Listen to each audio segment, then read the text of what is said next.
টাঙ্গাইলের ভোলাপুরে যমুনা নদীর তীর থেকে 11টি বিস্ফোরিত মর্টার শেল উদ্ধার করা হয়েছে। বুধবার সন্ধ্যা 6টার দিকে উপজেলার পাটিতাপাড়া এলাকা থেকে মর্টার শেলগুলো উদ্ধার করা হয়। ধারণা করা হচ্ছে মর্টার শেলগুলো 1971 সালে মুক্তিযুদ্ধকালীন সময়ের। মরিচা ধরা অবস্থায় মর্টার শেলগুলো একত্রে পড়েছিল, কিছু শেলের গায়ে জং ধরে গেছে, আবার কিছু শেলের ভেতরের অংশ ফাঁপা হয়ে আছে।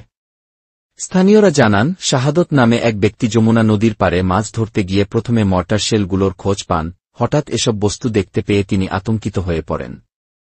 পরে আশপাশের লোকজনকে বিষয়টি জানালে এলাকাবাসী ঘটনাস্থলে ভিড় জমায় এবং পুলিশকে খবর দেয়। পুলিশ ঘটনাস্থলে পেয়েছে মর্টার শেলগুলো উদ্ধার করে সেনা ক্যাম্পে নিয়ে আসে।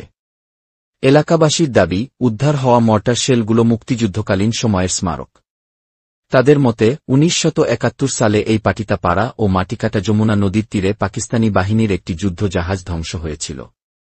ধারণা করা হচ্ছে সেই জাহাজ থেকেই মর্টার শেলগুলো নদীর তীরে চলে এসেছে। ভুয়াপুর থানার ভারপ্রাপ্ত কর্মকর্তা ওসি এ.কে.এম. রেজাউল করিম বলেন, ধারণা করা হচ্ছে মর্টার শেলগুলো মুক্তিযুদ্ধ চলাকালীন সময়ের। অধিকাংশেরই ভিতরে কোনো বিস্ফোরক নেই। শেলগুলো সেনা ক্যাম্পে নিয়ে আসা হয়েছে।